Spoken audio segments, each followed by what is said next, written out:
May bisita ako dito. Matabang unggoy at yung isa naman matching. Nandito sila sa bahay ko. Nag-unggoy-unggoyan sila. Mga anak ninyo, pang-intindihin nyo yan ha. Sarap ng buhay nyo, pang-unggoy-unggoyan lang kayo. Oh, Louie, baby tita. Nandito yung aking pamangkin na mabait. Lanyas, tita. Louie! Louie!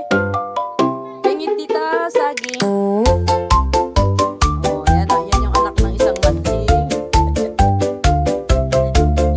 Yun naman, malaking unggoy na Dabian na anak niya.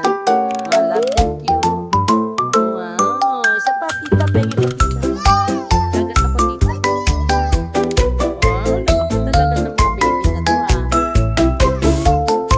Salamat. Ano, binigyan nila ako ng saging. Ako ang tita nilang unggoy. Huwag kayong maglilikot dyan ha.